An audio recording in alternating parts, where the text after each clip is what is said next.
Okay, thank you, and welcome to the December meeting of the Cannabis Task Force. MCB4 has a hybrid meeting policy as per New York State opens meeting laws. We are required to meet in person unless we have an extraordinary circumstance. Those that are going to be participating remotely need to leave their cameras on. We do not have any members of the task force that are remote today. At this point in time, we do have quorum, and Dolores Rubin will go around the room. Rodney Washington. Wendy Gonzalez. Alan Austin. Great, thank you. And we have Jesse Bodine, our district manager, in the room as well. We will most likely have a short meeting this evening. We have two folks on the agenda. These are both folks that are returning. Before I ask the first applicant to come over, just because I see a few names that I don't recognize, just as a point of reference for this Cannabis Task Force, what our role here is to participate in the process that has been rolled out, which allows for applicants to engage with the public, and the public, meaning us, the community board, will opine on the appropriateness of a particular applicant at a particular location, and that is our role. So we are only dealing with those that are going through the legal process, and at this point in time, we are not having a conversation on the illicit establishments. So with that, I'd like to ask if there's anyone from the Bright Elephant LLC team to raise your virtual hand so that we can bring you over.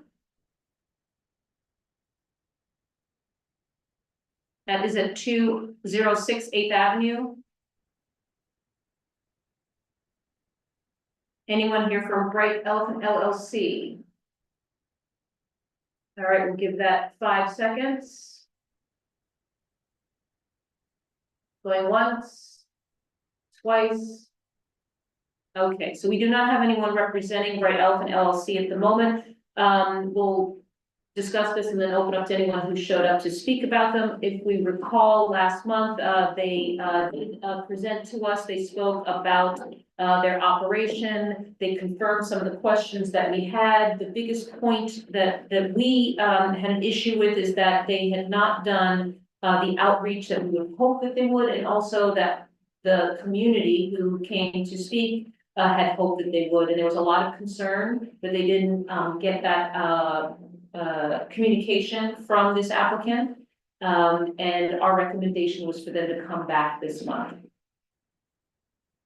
Was there anyone who is in attendance who wanted to speak on this particular application, 206 8th Avenue? Okay, we have a few hands.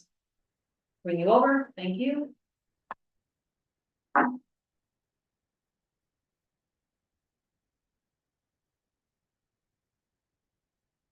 Okay, Sandra, we have you can unmute.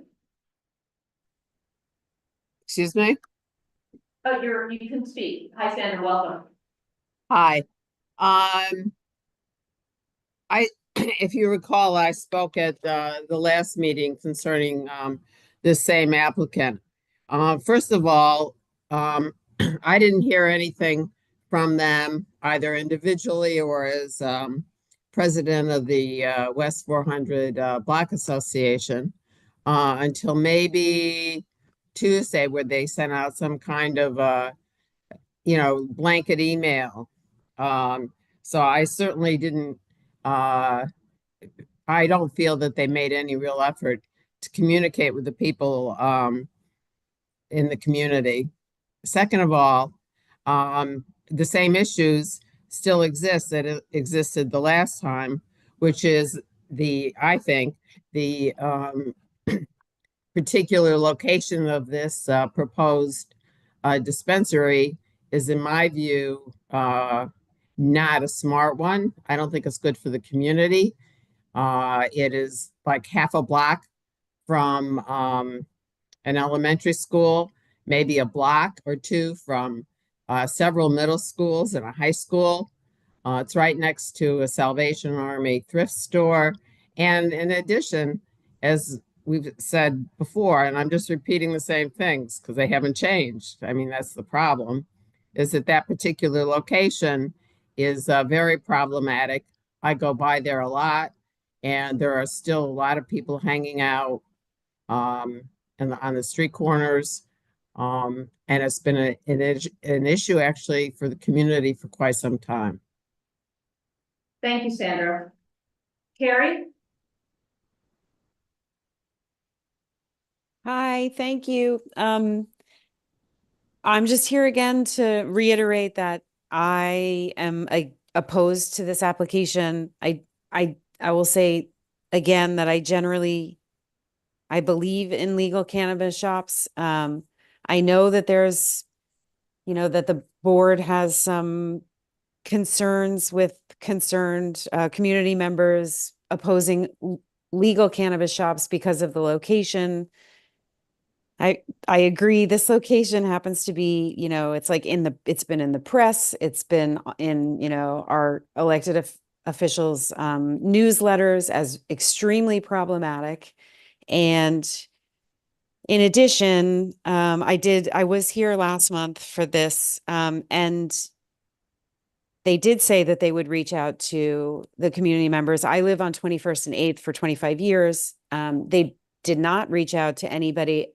As far as I know, I checked with our block association president, who's right here in my upper box, Jasenko, and we also all just got that same one email yesterday, or maybe the day before. Sorry, I'm not sure. We've been checking for postings. There have been none until 2 days ago, and now there are postings. So they did post, but only 2 days ago. And in the letter that they sent, they said they were going to go to the precinct meeting last night, the district council meeting for precinct 10. They did not show up. And they did not show up tonight. So I'm not sure that they did what they said that they were going to do, and in order to try to assuage our concerns about the location of this establishment based on just what's been going on that very block for the last 18 months. Yeah, so thank you. Thank you, Carrie. If you can just identify that you're speaking. Oh, sorry. I am a member of Community Board 4, and I am speaking as not in that capacity, only as a Chelsea resident. Great. Thank you, Carrie. Thanks. Sorry about that. Jasenko? It's okay. Hi, can you hear me? Yes.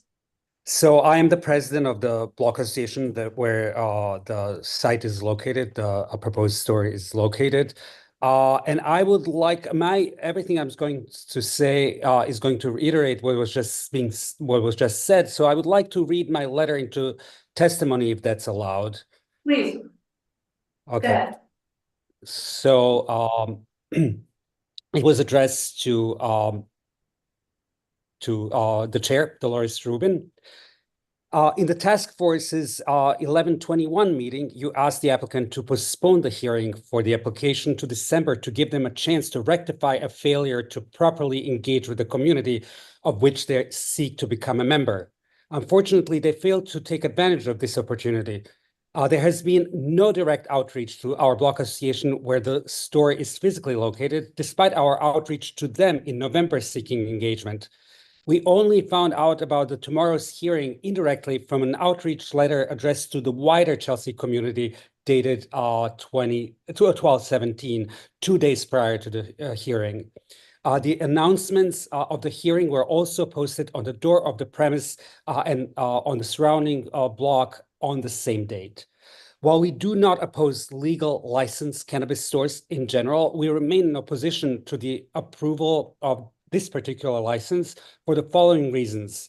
One, a lackluster community outreach. 2 months in a row, the applicant announced the application to the community only a couple of days prior to the hearing without any direct outreach to our block association. This sends a clear signal that the applicant is not interested in engaging and sees it as a nuisance.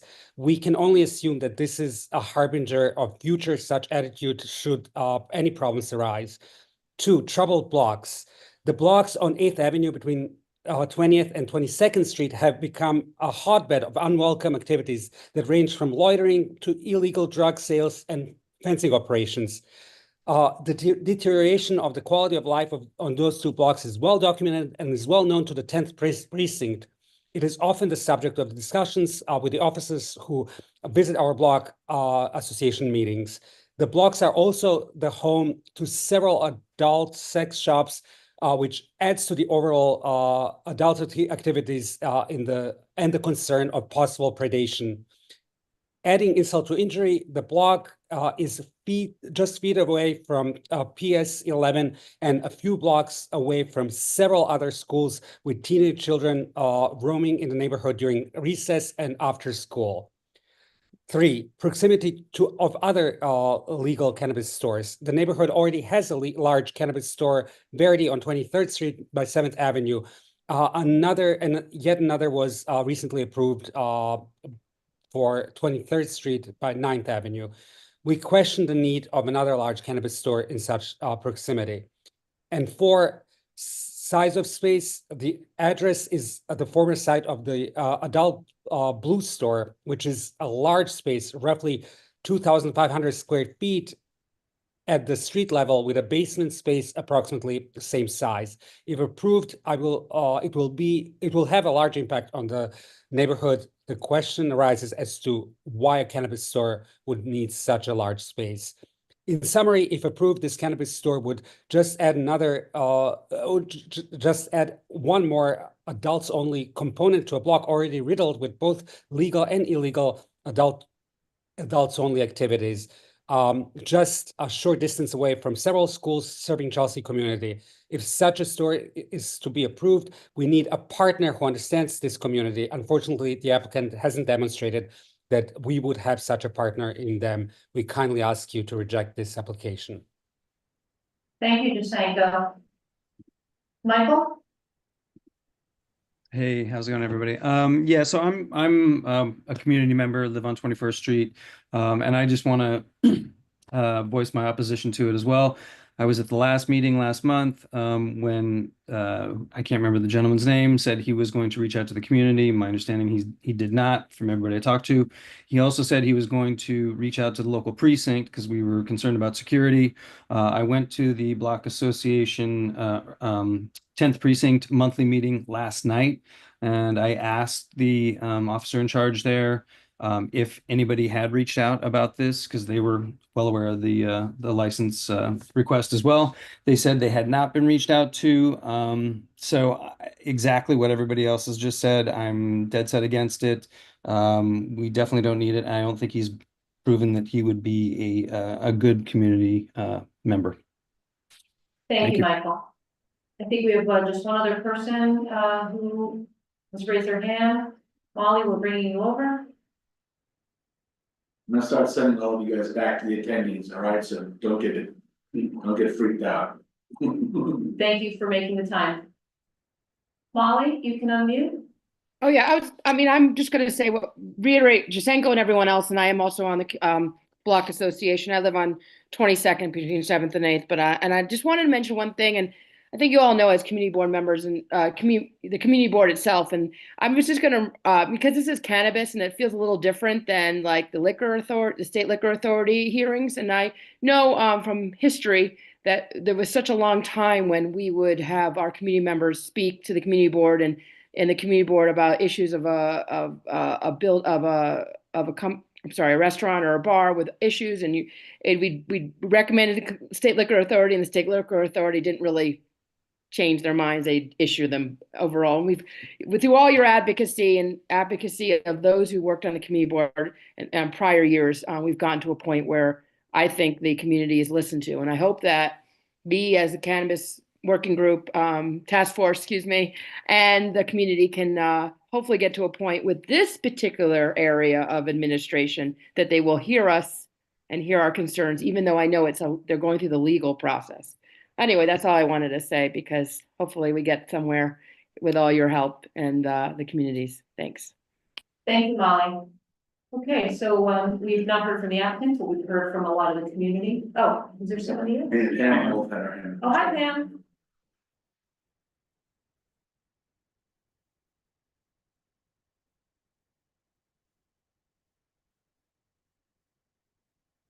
Pam, you're on. You can unmute.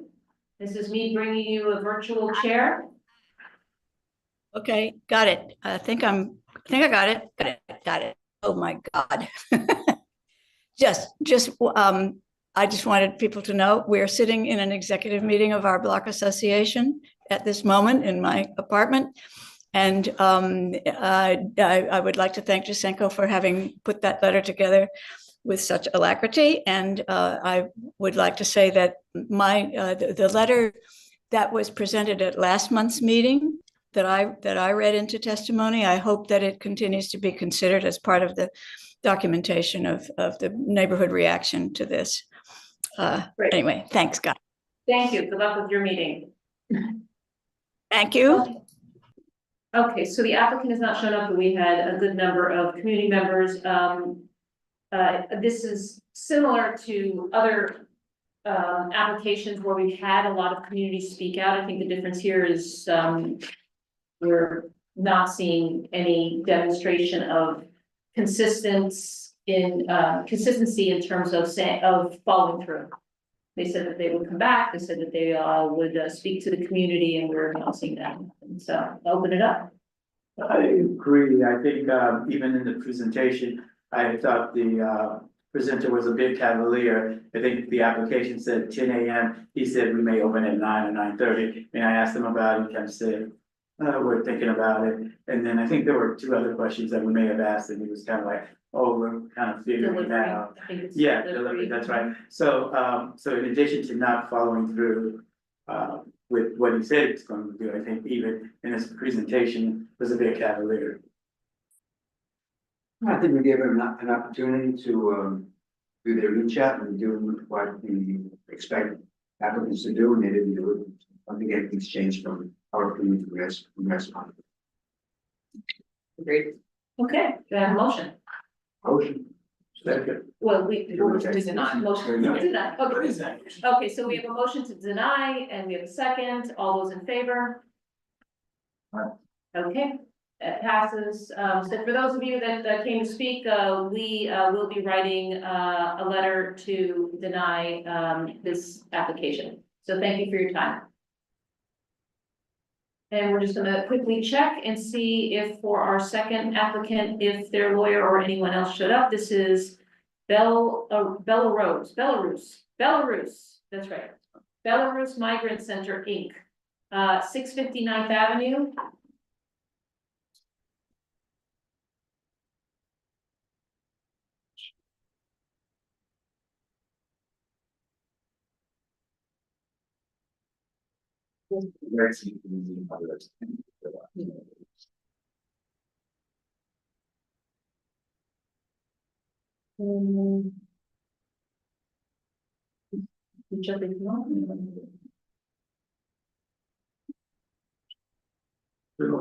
That's another question. What's the new cannabis store on 23rd and 9th Avenue? I think he was. I think he's referring to the. Okay, hi, everybody. All right, Dan, hold on one second. I'm gonna bring that up actually, It's not- as old new business afterwards. Okay, sure. Go on. All right.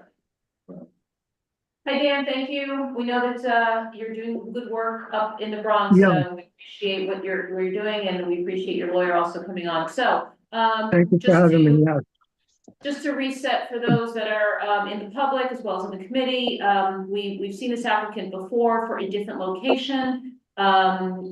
They, at that time, had presented that by being a business owner in the community, they were very familiar and active in the community. We did hear a few voices from the community at large that they weren't quite sure about this. And I think recommendation was to come back, and then that particular location's application was withdrawn, and now we have a new location. So Dan, if you'd like to take this opportunity, you and your lawyer, to reintroduce yourselves, what you're looking to do, where this location is, and why you think you're a good fit for the community here.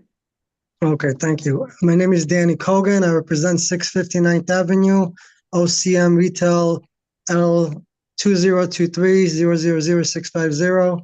I'm in the retail business for over 20 years, as well as in the healthcare. The 3 steps mainly is going to be produced as approved. All products are approved by OCM. They're gonna be gummies, flowers, pre-rolls, edibles, drinks, the POS approved and compliance. General operating will be 5 full-time staff, 1 store manager, 2 full-time, 2 part-time staffs, 2 security guards. The store hours will be Monday through Sunday, 10 a.m. to 11:30 p.m. You must be 21 years of age to enter the facility. The benefits will be all products are safe and approved and tested. 9 and 10th Avenue, there is a problem there. As everybody knows, there is a group of organization and gang members selling to underage kids and to anyone that walks to the area.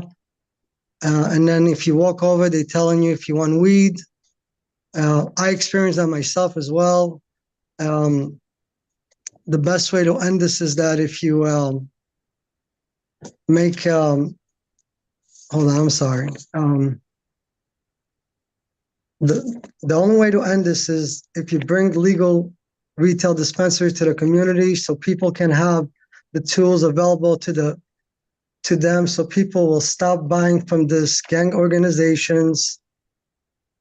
We don't know where this product is coming from or what they put in them. And that's it. So the only way to stop it is that if you make it available for the people, that they can get it in the legal way, basically. Thank you. I didn't know if your lawyer had anything also to add? Or you're just support? My name is Jeffrey Hoffman. I'm an attorney here in New York City. I've got lots and lots of cannabis clients. Danny, I think this meeting was a great meeting for him to come to, right? We had your first applicant that didn't bother to show up and hasn't engaged in the community, and who knows what they do. I think it's very clear what Danny brings to the table, what he brings to the community, what he's already doing. He already referred to what he's actually doing right now, right? Not even running his own business and looking out for a community here in the city. So I think it's a stark difference in the applicants you've had before you. And I think Mr. Kogan is exactly who you would want to have in charge of a cannabis establishment in this neighborhood. Thank you. Great, thank you. And since you mentioned community, I know that your business is already not that far away. Your previous location also not that far away. But just what type of outreach have you done to the community in the community specifically? And if you have, what type of response are you getting? I went to local businesses in the area. I went to a few pizzerias. I went to the Boca Deli. I went to restaurants. I went to it's hard for me to read this, to the hotels in the area. I went to the police station. I went to the cookie store. I went to Yum Yum. I went to a lot of local areas over there. I actually emailed Jesse the list of a few establishments, and I emailed all the board members, and I was reaching out to all the facilities and trying to, welcome everybody, to introduce myself. Mind if I do a little translation of that, Dan? I'm sorry, what is it? I said, do you mind if I do a little translation of that for the task Yeah, force? I'm a little nervous. I'm sorry. I apologize. Yeah, I'm sorry, guys. Don't worry about it, Dan. So, Dan copied me on multiple emails, that, Yeah. to our list of block associations and community, lists that we have that, we asked them to reach out to, similar to BLP. He has done that, 2 or 3 times. He had to do that once initially. He did that, I had him do it earlier than normal because of we had some issues with late notices, and I didn't want that to happen again. And then we had to change the time of this meeting, so he did it again. So I will say, I for sure know that I've been copied on multiple emails to the community. I have not seen anything back directly, or I wasn't copied on anything, so I don't know if Dan has received anything back from any of the block associations. but I certainly don't know this was good. I did wanted to walk over and introduce myself, but I figured, you know what, I don't want to be too pushy, so I figured, you know what, let me give him some space. Great. Any questions from the task force? Can you just confirm, I vaguely remember that you've also taken some sort of courses, right? Through like, Yes, I did. Yes, I did. Yes. Can you just confirm what those courses are again? It was a task force with the SBA, Yeah. and I got certificates, and I'm still doing things with the SBA and with the OS with the OCM, and so I'm involved with that too. Yes. And my other question, are you concerned about the, I guess you said gangs or people in the neighborhood with the illegal? What happens when you open? Are you concerned about some sort of No, for my own safety, no, because I know how to handle myself. No. Because they understand the situation. As long as I'm like, I'm not trying to be there. Like, I'm not trying to like get myself in trouble. You know, there's as long as I'm not, we're just store owners. That's all it is. Great. And just to confirm, your hours are 10 a.m. to 8 p.m. every day of the week? I think he said 11:30. I know I said 11:30. Originally I said I originally said 8, but I did notice that other cannabis stores are open till 11:30. Thanks very much. So your intention is not from the application, it is what you stated here, 10 a.m. to 11:30. That's fine. We just Yeah. make sure we understand. Yes. Alan, anything? I'm good. Okay, Can I ask a question? you can, we also want to see if there's anyone on the public. Dan, can you confirm, I know you sent me some photos, but I just want to make sure. So the location you're going into was the convenience store, right? Yes, and now they open up the other one at 666 9th Avenue. Okay. So this is not going to the rest. No, that is the right address. I'm just saying, there's two stores in the building, right? That is correct, There's yeah. a restaurant, and then there's the restaurant, and then there's a convenience store, which I think was possibly doing unlicensed cannabis for a bit. I personally bought stuff there too, yes. And I got it, if you want me to drop it off. They're no longer, tell me if I'm wrong, Andy, they're no longer there, it's a vacant store. And you're looking to move into that space, is that accurate? But they did move over to the 666 9th Avenue. Right, no, they moved, but saying. Yes, that is correct. That is correct, yeah. And you're not taking over anything from the restaurant, is that accurate? That is correct, yes, I'm not. Thank you. Okay, thank you. Thank you. Anyone that's in attendance that wants to speak on this application? Raise your hand. Making people leave. Okay, so it's actually sending people away. Okay, so, weren't a lot of questions. We've met this applicant before. Do we have a recommendation from the task force? To approve. Second. Okay, all those in favor? Sure. Great. Thank you. Danny and Jeffrey, we have voted in this task force to approve it. We'll go to our full board. Thank you. This year, because of the New Year's, we'll be meeting on January 6th, which is a Monday, but that's when that will be voted out. So thank you very much. Thank And we you. appreciate all the outreach you've done, but. And thank you, Jesse has Jesse.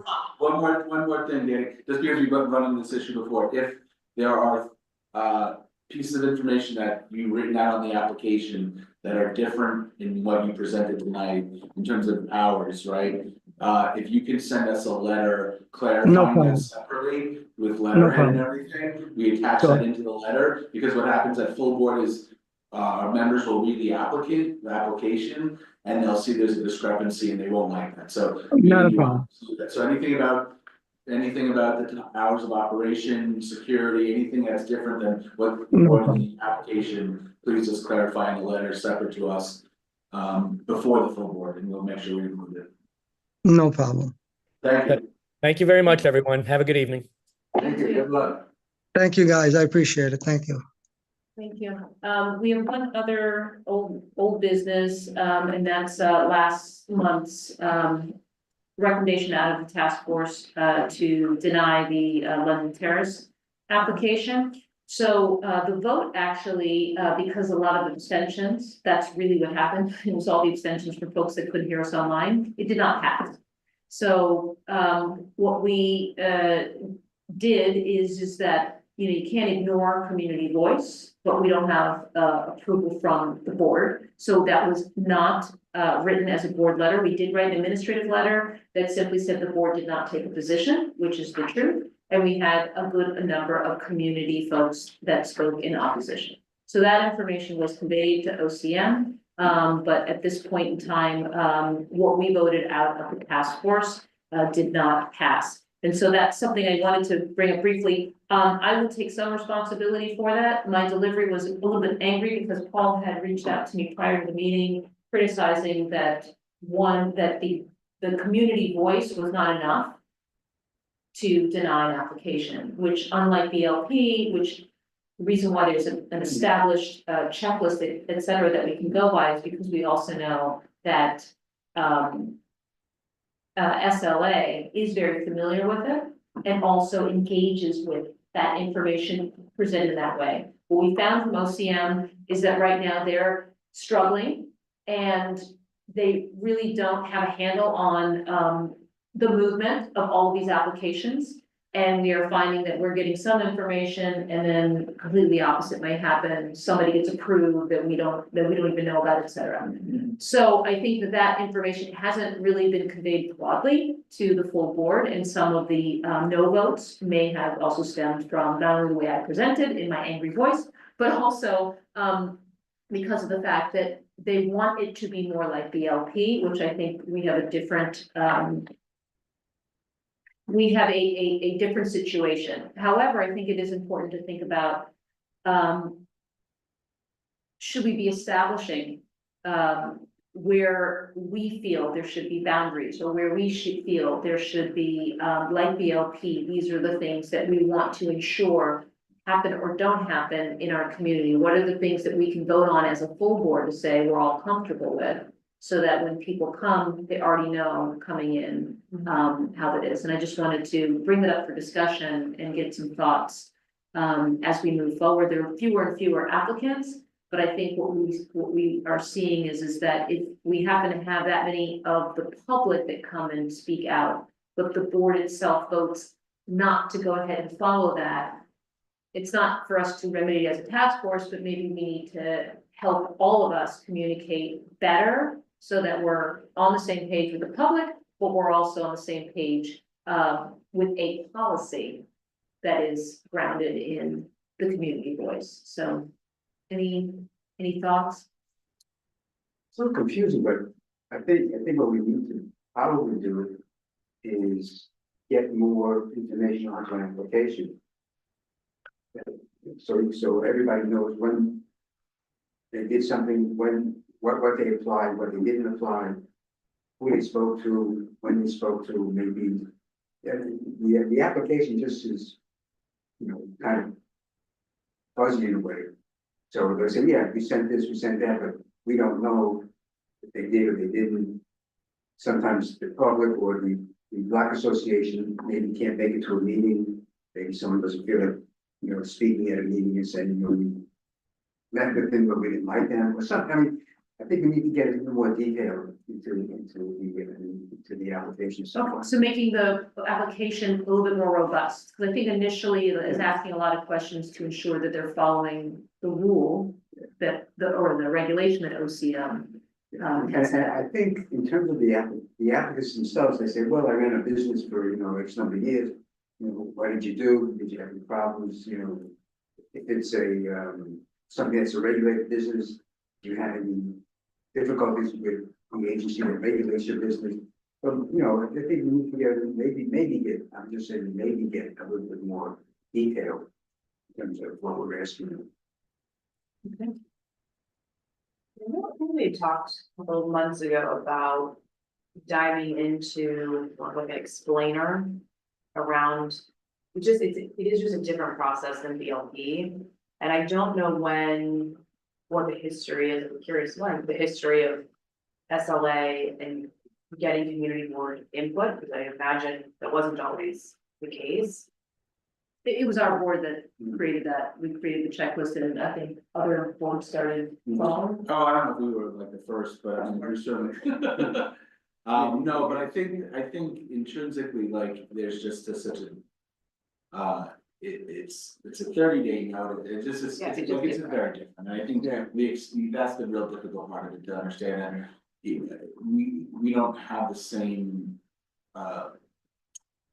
power dynamic that the BLP committee has, in the sense that many times these applications we're seeing, they're coming to us because they've been reviewed by OCM and they've solidified a location, and that's when they come. So we're the last step. So we're like the second to last step. Yeah. And so that's the thing that people have to understand, and so I think that's a little bit difficult. I do think, going back, I do think that I would, there are, BLP does not have a lot of hard and fast rules, I would say, in my opinion, but they do have some, and I think it makes sense that maybe we start to have some. I personally think, this is just me personally, cannabis or dispensaries do not need to be open till 2 o'clock in the morning, and so, like, that's. Liquor stores aren't. Right, I mean, like, it's just, we're not comfortable with that as a community. If there are, I have good firm grasp of that. I don't have a firm grasp of how I feel about delivery and what I'm worried about, but maybe that's something we want to talk about. Well, those are sort of broader components of it.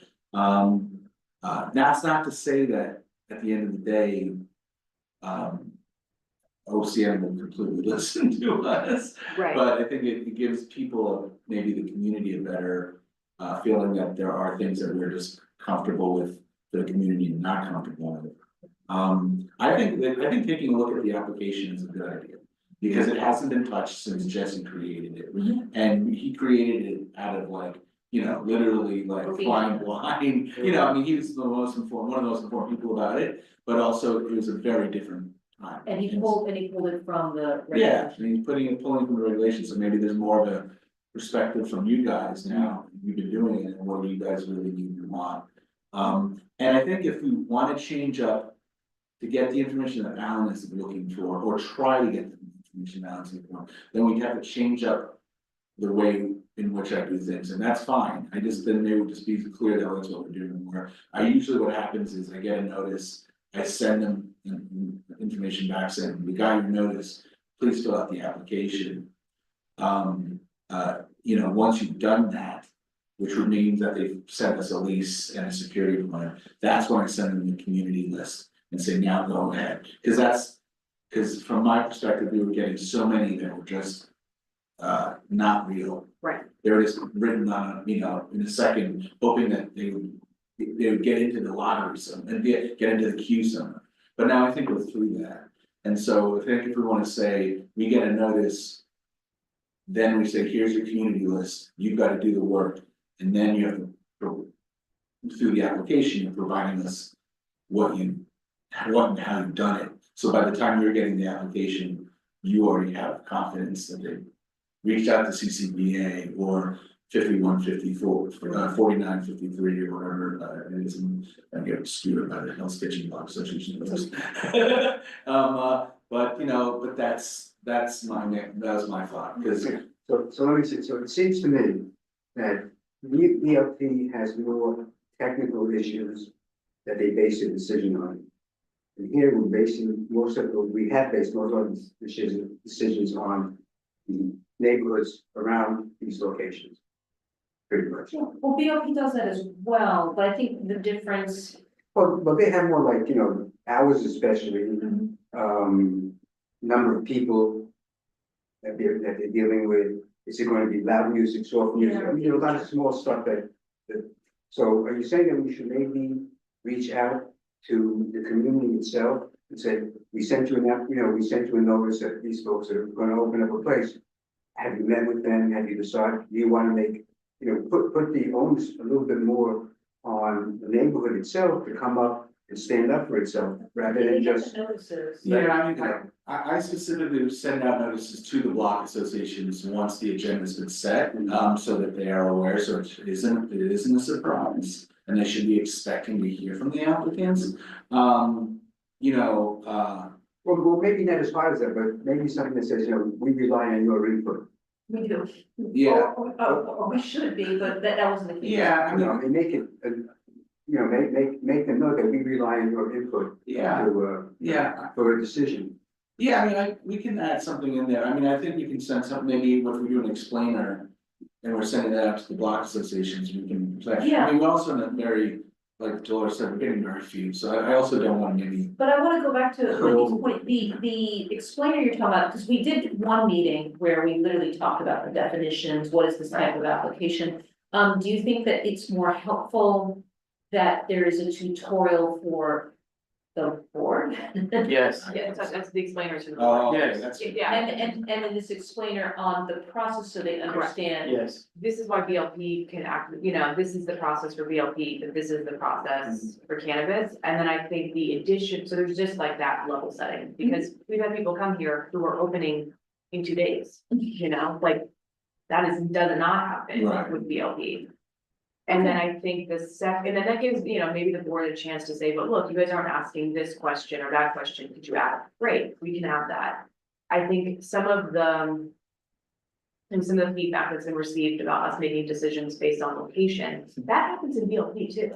We've had many applicants where we're like, you seem great, this is a nice idea, this is a really bad location for that. And then some have come back and found locations, just like, you know, what's happened here, so that's actually very similar. Yeah. But so I do think there's just some board education. I think the other side, like taking to the next level, and so I asked about the SLA community board relationship. Because OCM, they are new, they are underwater, so perhaps that's just a side thing you can try to do in 2025, is just say, can we sit down with somebody and explain what in practice, now that we're through the rush, in practice, this is what we've learned, here are the pain points we have, are there things that they could change about their process as a result of our feedback? Because I'm assuming that's maybe what happened with SLA at some point. We can try to do that again. We We got city folks last time. we focus on city folks, I mean, we certainly can find out from OCM, you know, I agree with Wendy, I think they are so new, and it is the essence of their entire purpose is to issue permits. Yeah. Right, the same thing as SLA, I mean, the SLA is gonna have really solid reasons to deny, revoke, any of those things. Yeah. You know, if that's why it's so important. When a bar or restaurant comes to the VLP committee, that they are agreeing to solutions. Not that we're just saying, oh, you can't do this, we're gonna say no, because like, that doesn't work. Because when it gets to the agency, when it gets to the state regulatory agency, they're gonna be like, that, I can't hang my hat on that, so I have to issue it. So that's the thing, and I think we're not there yet with this, it's just a different. Somewhat of a different thing, but I do think if there are things that we think as a community that say, we like this, we're gonna prefer this. We're gonna prefer that, or we don't prefer this, I think that's helpful. And so, and I want to say also though, that BLP has certainly denied applications solely on community outreach. Like in London Terrace is a perfect example of the kind of spaces there, when there's a very good large population that doesn't want to be a bar restaurant there, and so. Yeah. It is not as though, we are an outlier. No, The major difference, I think, between the SLA here, people opening up restaurants have more investment involved, there's a bigger picture. A lot of these folks they have a business, they want to open up a little business, they want to get involved with the cannabis thing, it's a new thing.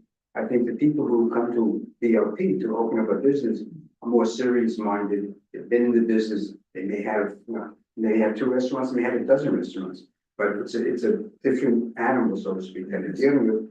And at the meetings, we try, I think Bert and Frank try to finesse their request to open up a business to try to make it fit what the agency is going to accept and not accept. They try to work, why don't you do this? So Frank is very good at, well, maybe if you, cut a couple of tables out or do something, and the guy says, well, okay, hey, just get me that license back here. Right, So I'm not yeah, gonna- no, I think your point is a really good point, because opening for restaurant, the liquor license is the bonus, right? And that's gonna make them the real money, but the truth is they already have to deal with the Department of Health, they already have to go ahead. This is. And yeah, there already is a business that is going to happen, the liquor license is additional, and so it's another step. All Okay, right, so I'll then- keep you guys out of time. Okay. No, it's fine. no, it's 15 minutes, sorry, Oh, 6:30 is your meeting. that's true.